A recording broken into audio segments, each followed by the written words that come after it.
So hello friend, welcome back to my YouTube channel. So क्या हाल चाल भाई लोग। सो भाई, जैसा कि आप सबको पता है कि मैं कौन सी बाइक चलाता हूँ, और वीडियो का टाइटल देख करके आप लोग सोच रहे हो कि अचानक से विकास भाई का दिमाग फिर गया है क्या इस बाइक की जिसकी तारीफ़ मैं करता हूँ। आज उसके बारे में मैंने ऐसा कैसे बोल दिया कि ये आपको नहीं लेनी चाहिए, ऐसा कुछ करके समथिंग जो भी है। इसे बेच के M1000 लेंगे इसलिए मोहित बोल रहा है भाई इसे बेच के M1000 लेंगे। मुझे कोई बताएगा कि इसको बेचने के बाद M1000 का व्हील आ जाएगा एक सिंगल व्हील रियर व्हील आ जाएगा प्रॉपर? भाई बताओ। नहीं, व्हील नहीं आएगा विथ। अरे तो सिर्फ टायर भी तो चाहिए होंगे। टायर बाद में ले लेंगे। टायर बाद में किस्तों में लेगा। चलो भाई, ये गाड़ी किस्तों में लेगा। सो देखो पॉइंट पे आते हैं। और बात ऐसा है ना कि देखो, मैं गाड़ी की प्रॉपरली बुराई नहीं कर रहा। गाड़ी से मेरे को ज़्यादा कोई इशू नहीं है, बट गाड़ी के जो सर्विस है ना भाई, सर्विस से मेरे को बहुत इशू है। क्योंकि ऐसे छोटे मोटे चीज़ें हैं भाई, और ना मिलता है पार्ट्स, एंड वैसे मैकेनिक्स प्रॉपर नहीं मिल पा रहे हैं। अगर बहुत अच्छे, अगर मेट्रो सिटी वगैरह में हो तब तो कोई दिक्कत नहीं है, लेकिन अगर मेट्रो सिटी में नहीं होना तो बहुत सारे पंगे हैं, बहुत सारे। मतलब एक एक करके अभी काउंट करवाऊंगा, अभी दिखाऊंगा मैं। फ़िलहाल गाड़ी को पैडॉक पे लगाते हैं और उसके बाद दिखाते हैं। सो भाई, बाइक पैडॉक पे लग गया है। अब चलो एक एक चीज़ें मैं दिखाता हूँ आपको, छोटी मोटी चीज़ें जो मैं बार बार, देखो मैं ये चीज़ में कहने मतलब है कि हर छोटी सी चीज़ को मैं कैमरे पे नहीं दिखाना चाहता। मतलब कि और यूट्यूबर के जैसा कि एक अगर पिन भी गाड़ी से मुड़ जाता है तो उसको भी दिखा दो, बहुत बड़ा कांड हो गया, ऐसा नहीं है। बट मैं जब चीज़ें से फ्रस्ट्रेट हो जाता हूँ, परेशान होता हूँ ना, मैं तभी शेयर करता हूँ चैनल पे कि ऐसी ऐसी दिक्कत आ रही है, ठीक है।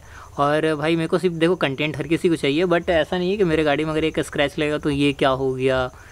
मतलब बहुत सारी चीज़ें XYZ मैं नहीं करता, तो आपको पता है मैं स्ट्रेट फॉरवर्ड चलता हूँ भाई। देखो अपनी अपनी चॉइसेस हैं, ठीक है। सो चलो मैं दिखाता हूँ फ़िलहाल कि गाड़ी में क्या क्या दिक्कतें हैं। तो पैडॉक पे अपन बाइक लगा दी है, और बाइक में जो प्रॉब्लम है छोटी मोटी चीज़ें जो नहीं हो रहा वो तो चलो बताएंगे।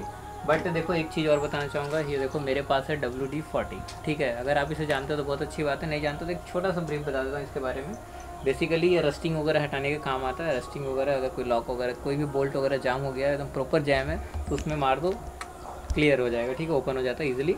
तो ये सारी चीज़ें हैं। और बाइक में क्या है कि देखो, जब अगर आपका बाइक खड़ा रहता है और पानी में भीग रहा है, या पानी से जब वॉश करते हैं तो बहुत सारे बोल्ट में ना वो सॉल्ट सा हल्का सा जम जाता है, ठीक है। तो उस कंडीशन में क्या होता है कि थोड़ा सा WD-40 मार दोगे तो क्लीन हो जाता है, ठीक है। अब जैसे मैं दिखाता हूँ कि कुछ रस्टिंग्स जैसे बाइक में आने लगते हैं, तो मतलब ओवर द टाइम वो चीज़ें बाइक में ज़्यादा इम्पैक्ट करता है। तो भाई देखो, जैसे कि ये देखो, ये बोल्ट दिख रहा है, तो बोल्ट तो है, बट बोल्ट के अंदर में देखो यहाँ पे ना ये सारे रस्टिंग हुए पड़े हैं। और ये बेसिकली प्रॉपर रस्टिंग नहीं है, ये है जैसे पानी अगर सूख जाता है तो पानी का जो सॉल्ट होता है ना वो है, उससे क्या होता है कि बार बार ये चीज़ें ना ख़राब होने लगता है। और मतलब बहुत सारे मल्टीपल बोल्ट्स हैं जितने भी, जिसमें पानी रुक जाता है ना, तो उन सब में ऐसी दिक्कतें हमेशा आती है। तो इसलिए WD-40 मार दो। और WD-40 का भी एक और यूज़ है, वो भी दिखाते हैं। तो भाई देखो, सबसे फर्स्ट क्लच जो एडजस्ट नहीं हो पा रहा है भाई, मतलब क्या ही बोलो, बार बार लूज़ होता है। क्लच में कोई दिक्कत नहीं है, गाड़ी अभी भी 170 प्लस जाता है, ईजिली जाता है, जैसे पहले जा रहा था गाड़ी वैसे ही जाता है। बट क्या है ना कि देखो, इसकी क्लच प्लेटें सस्ती नहीं आती हैं। सिंपल सी बात समझ लो कि इसकी सिर्फ क्लच प्लेट, प्रेशर प्लेट नहीं बदली जाती है, इसका पूरा क्लच असेंबली बदला जाता है। और क्लच असेंबली ऑलमोस्ट ठीक ठाक रेट का, एग्जैक्ट मेरे को आइडिया नहीं है, बट इतना याद रख लो कि 12 से 16 हज़ार नियर वाइज ऐसा ही कुछ है। 12-14 हज़ार या 16 हज़ार नियर वाइज में ऐसा ही कुछ है, मुझे एग्जैक्ट नहीं आइडिया है। अगर 10 हज़ार का भी है तो बड़ा नुकसान है, ठीक है। बट एक चीज़ और देखो, ये जो प्ले देख रहे हो ना, ठीक है, मे बी कैमरा में आपको समझ आ रहा है कि नहीं आ रहा। जब ये बाइक आया था तो ये इतना प्ले रहता था, ठीक है। और उसके बाद जब मैं लखनऊ सर्विस करवाता हूँ तो वहाँ तो सब कुछ सही से एडजस्ट कर दिया जाता है, बट यहाँ जब मैं सर्विस करवाता हूँ ना भाई, नहीं होता। ये देखो बहुत ज़्यादा प्ले है, और मतलब कि समझ लो कि मैं पहले इतने में पकड़ता था, अब वो मुझे इतने पकड़ के रखना होता क्लच। तो मतलब यहाँ पे एक दिक्कत, और एक सबसे मेजर दिक्कत कि अगर फॉल्ट हुआ बाइक में तो याद रख लेना कि इतना बड़ा फटका पड़ेगा ना भाई, पूछो बात। आ जाओ। तो ये देखो एक चीज़ और, कि ये जो पैडल है ना भाई, ये रहता है यहाँ पे, ठीक है।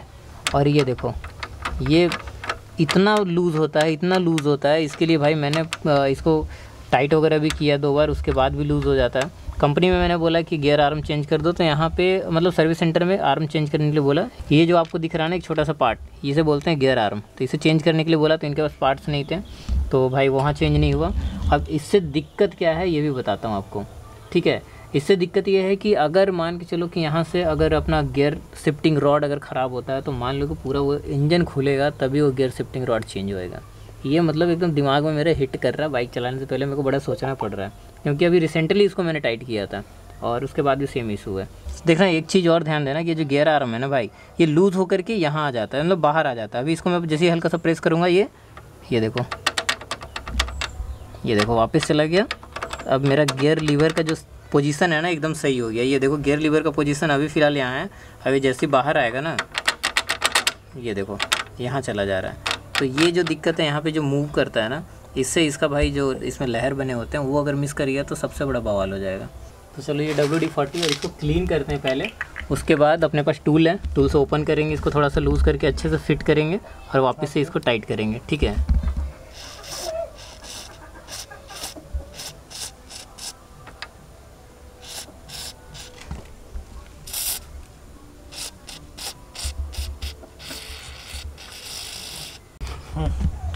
भाई एक चीज़ और ध्यान रखना, ठीक है।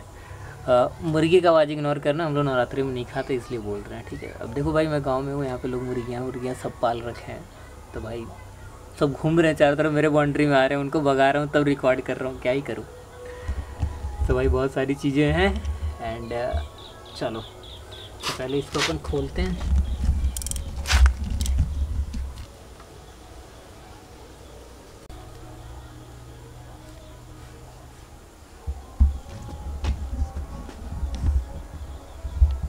भाई ये बहुत मेहनत कर रहा है, इसको लाइक एंड फॉलो करके आगे बढ़ा दो। भाई मेहनत तो पूरा कर रहा हूँ, वो अलग बात है कि पब्लिक सपोर्ट नहीं कर रहा अभी फ़िलहाल। कोई बात नहीं, आज नहीं तो कल हारेंगे नहीं दोस्त, रियल बात है, हारेंगे तो नहीं। तो एक चीज़ और ध्यान देना, देखो मैं जो समझाना चाह रहा हूँ ना कि ये जो गियर शिफ्टिंग रॉड है ये बेसिकली लूज़ होने पे ऐसे बाहर रहता है। अब बाहर रहता है तो ये इतना बहुत ज़्यादा प्ले रहता है, बहुत ज़्यादा।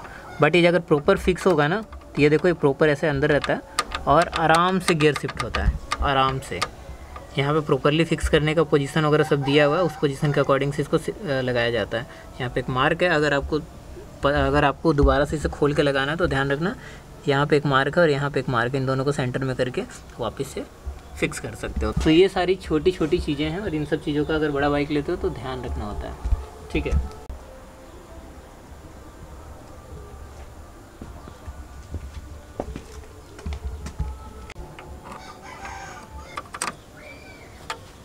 सही पोजीशन है।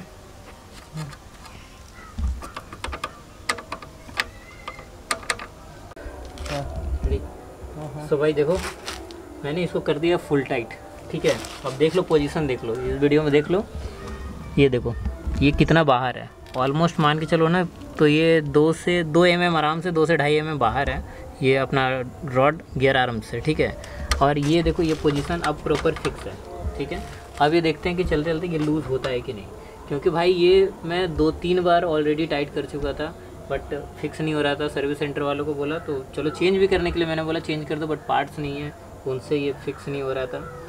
अब जो भी रीज़न हो XYZ मुझे नहीं पता। तो भाई TVS वालों अगर ध्यान से सुन लो, अगर भाई बाइक बेचना है तो एटलीस्ट कम से कम उस टाइप की सर्विस प्रोवाइड करो जिससे लोगों को प्रॉब्लम ना हो।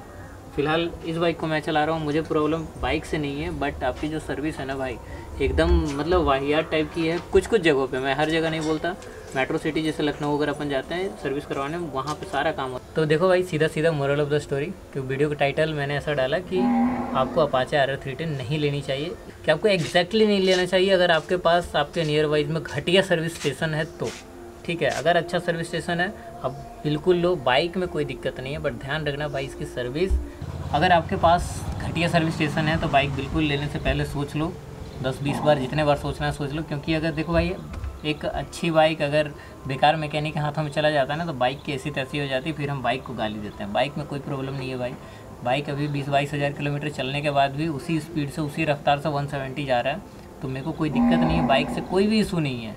बट भाई समस्या है ना कि यहाँ की सर्विस मतलब कि क्या ही बताऊँ, समझ से बाहर की चीज़ें हैं। कुछ ऐसी चीज़ें हैं जो चलो मैं मेंशन करता हूँ। मैं फ़िलहाल लास्ट वीडियो में ये चीज़ नहीं मेंशन किया था सम रीज़न, बट मेंशन कर देता हूँ। बिकॉज जैसे अगर भाई इसकी ऑयल फ़िल्टर खोलनी होती है ना, उसमें भी जुगाड़ लगाया जाता है। अब जस्ट इमेजिन दैट कि वहाँ पे टूल यूज़ करना चाहिए, ईजिली खुल जाता है, बट उसमें भी जुगाड़ लगता है। और बेसिक छोटे मोटे एडजस्टमेंट अगर मैकेनिक नहीं कर पा रहे हैं तो ऐसे में यार मेरे को नुकसान हो जाएगा ना। ये कोई भी कस्टमर है तो उसको तो बहुत बढ़िया नुकसान होने वाला है, ठीक है। अगर सपोज दैट जिसके पास अच्छा नॉलेज नहीं है उसके लिए तो कुछ भी कर दो वो चल जाएगा, ठीक है। इंजन ऑयल चेंज करके दे दोगे उसकी सर्विस हो गई।